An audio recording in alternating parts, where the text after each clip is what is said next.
Hello again, and so we're going to grab another handful from the bag. And so let's get started here. Just reach in and grab a handful and try not to drop any on the floor. And we'll just set them down carefully, just like that. And of course, for those again, if you like the video, please give me a like, and please subscribe if you haven't already, and of course, ring the bell. So on we go. Let's see what we got today, and we'll start off with a nice shiny one here. Oh, this one is a bit interesting. Aha, Bank of Uganda, 50 cents. Yeah, so I've had a few of those, had a few already, but boy, yeah, that is nice. Yeah, in fact, I think I've had a couple of these in really nice condition. So I don't think I have one already, so I'll be keeping one for myself, and others, of course, I will probably give away as part of a package. But to start off then, Bank of Uganda. That's perhaps not the easiest one to find. We have a Greek 1 drachma with the Corvette. That's the ship on there. And the famous person, who unfortunately I can't remember. And on we go here. We have, we got the two-headed bird. This is Russia. Yeah, 1 ruble from Russia. And let's see, when did that of course would be after the fall of communism. Yeah, so 2007. So there we are, the double-headed bird. And on we go here. We have British two pence. And another 2 pence. Let me just grab all the 2 pences here. Oh, wait a minute. Oh. We got something here that looked like a British 2 pence, but actually it's an old pre-decimal halfpenny. Yeah, it's got the portrait of the Queen on it, upside down. And that is a halfpenny. The old pre-decimal halfpenny is what that is. So there you go, 1960. So that might be worth keeping. Next we have an Italian 50 lira with Thor working on the anvil, not even wearing an apron to protect himself. But there it is, there you go. And of course the female allegorical symbol of Italy, which I've already talked about in a previous video. And when we go here, we got, again, lots of the British 1 cent portcullis, and still lots of those. Let's keep going here. We got Italy 200 lira. And now we got into something interesting here. This is from Turkey, isn't it? Yeah, it's Turkey. It's 100,000 lira, 1999. If I'm not mistaken, yeah, 1999. You've probably seen one of my videos, hopefully, about when I talk about hyperinflation. Well, Turkey, of course, had its share of hyperinflation, and here's a little bit of history of it. That is definitely one of the higher denominations that you will ever see on a coin, 100,000 lira. It's not the biggest, but this is definitely one of the biggest. So on we go here. We have another British 2p. We'll just set that side up. We have a 10 forint from Hungary. And this is a I believe this is a post-Soviet bloc. No, I could be wrong. Oh no, it's not. This is the statue on it. There's a statue on the other side, a picture of a statue from Hungary, and the statue was originally built by the Soviets, supposedly as a gift from the Hungarian people, thanking them for being liberated by the Soviets. The statue now, though, is now a memorial to those who died due to the how should I put it? Died due to communism, or suffered under it. So it has a new use now. So That's always kind of a good thing. You can find a new use for a statue rather than tearing it down. So on we go here. We got an Italian, I guess it's an Italian, yeah, that's a 20 lire, 1958, 20 lire. Yeah, that's now to give you an idea. Before the Italians switched to the euro, 20 lire, that's about 2 cents American, is what that was. So yeah, not a particularly valuable monetary unit. On we go. We have the 2p with the shield section, and we got a 1p with a portcullis, and the 5 centime from France with the Marianne. Oh, wait a minute. We got something a little different here. Here's another 50. Here's another Bank of Uganda, 50 cents. There it is. Yeah, very nice. Bank of Uganda, 50 cents. And again, beautiful, beautiful condition. And yeah, that's definitely a keeper there. On we go here. Here is a Turkish coin. Now this one says 100. Now underneath it says bin lira, bin meaning 1,000. So this is the same denomination as the other Turkish coin I just showed earlier, except that they decided to place bin rather than putting in three extra zeros. So this is 2002. So they were still having inflation trouble at that point. So 100,000 of the Turkish lira. So there's the British 2p. And again, there's lots of the 1p, and I'll just grab a few of them and get them out of the way here. Whoops. Don't roll away on me. Okay, so that's over here. What do we got here? Oh, we got a French 10 franc. One of the old ones from the 50s. This one, though, oh dear, it looks like it had an acid bath or something, because it's in really horrific condition. Don't know what could have happened to that, but I'll check it out and see if it is a rare variety. Of course, even if it is, it's probably not going to be worth much of anything. So on we go here. Belgian 1 franc. There it is. And we got a German 2 Pfennig. And what is the letter on the top there? A letter D. Yeah, it's a letter D, which I think I mentioned I might have mentioned previously. The letter D is for the city of Munich. Not Dusseldorf, Munich. Go figure. But there it is. That one was struck in Munich. On we go here. We have another British 1p. We'll just get that out of there. Another British 1p. And another 1p. And another one. And another one. And another one. And there's an old Yugoslav 1 dinar. So the singular is dinar. And then the plural, you put an A in front of it. Sorry, dropped it there.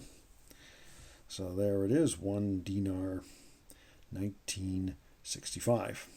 So there it is. And on we go here. We got an Italian. This is another 50 year Thor at the anvil. Whoops. No, that's not an earthquake. I just bumped into the camera. Now we have Portugal, another Portuguese one. There's no mistaking that shield in the center there. 10 escudos from Portugal. And 1 franc, and another Belgian franc, and a British 1p, and another one, and a couple more 1p's, and a Yugoslav 10 dinara, and another Yugoslav 10 dinara, and still yet another Yugoslav 10 dinara. That one's in pretty nice shape, though. 1987 is the date on that. I don't think any of the Yugoslav coins are particularly rare. There might be rare varieties out there, though I do not know off the top of my head. This is a Belgie 50 centime. Belgie, so the French, not the French, sorry, the Dutch spelling for the word Belgium. And then we have, we got something here a little bit different. I can stop dropping them. This is 50 order from Sweden. And there it is. And the I think if I remember correctly, the King of Sweden, I believe, was Carl Gustav the 16th. Swedish person can correct me if I'm wrong. From 1982, Carl Gustav of Sweden. Yeah, I only knew that Sweden had kings when I happened to be watching the Swedish group ABBA on TV, and they happened to mention about the King of Sweden, and I was kind of surprised. Oh, Sweden has a king. But they don't put his picture on the coins, just his initials. Here's a Spanish 5 peseta, Francisco Franco, and again the star has the date on it there, which of course is too small to read with an unaided eye. There's another 1965 Yugoslav dinar, and a 5 centime from France, upside down of course. There you go. There's Marion on the other side. Now this little thing here, and this is really tiny. This is smaller than an American dime. This is a Dutch 1 cent from 1954 with Queen Juliana is her name. And on we go here. Let's see if there's anything interesting here. Oh, we got a Canadian penny here. 20. Of course, I can't read it here. I'm going to guess, though, that it is 20. Let's see if I can. Of course, there has to be gunk on the date. It never fails. And let's see. No, I'm not going to be able to read it at the moment. One of the things I will have to invest my money in for doing this is one of those scopes, so I can put it under the scope, so everyone here can get a better look at it. But that's probably not worth very much. It's a very recent Canadian 1 cent. There's the French 10 franc, and a couple more Belgian 1 franc coins. Let's see if there's anything different and unusual here. There's a Hungarian 2 forint on there. Interesting, simple design here, but I guess it makes it very, very easy to read. So even if you have less than perfect eyesight, this will be very, very easy to read. Speaking of less than perfect eyesight, I'm one of those people. And so the British 1p, British 1p, and more British 1p's. Another Canadian one. Now this is 2007. Now, some of these are made out of zinc plate, copper-plated zinc, and some are copper-plated steel. And some of them are magnetic and some are not. And if I remember correctly, the non-magnetic ones are the ones that are the ones that are rare, if I'm not mistaken. So let me just grab a magnet and let's check. It's the copper-plated steel. So nope, not the rare one. Even though I don't know how much it would be worth, even if it was the rare version, probably not too much more. Belgian 25 cent, and another Belgian franc, the smaller version from the 1990s. And then we have another Belgian 1 franc. Oh, and then we got a tiny little thing here. Yes, the German 1 euro cent from Germany. And let's see if I can make out. Of course I can't because it's just too small. But the date is at the bottom of this. Is a twig of oak leaves, by the way, on the German one. Just like the maple leaf symbolizes Canada, the oak leaf is a symbol of Germany. One of the symbols, anyway. And we have a Yugoslav. This is a Yugoslav 10 para, I believe, of Yugoslavia. And that's a rather old one. Yeah, 1977 is before the breakup and all the hyperinflation that took place after it. And then we got some more British decimal pennies, and we have what do we got here? What's this? This is also Belgian. Belgique, the French spelling for it. and then a Belgian 25 cent, a couple of French 5 centimes, and finally a 10 centime. So nothing too exciting in this one, but just going back there, I thought perhaps one of the more interesting ones is this one here.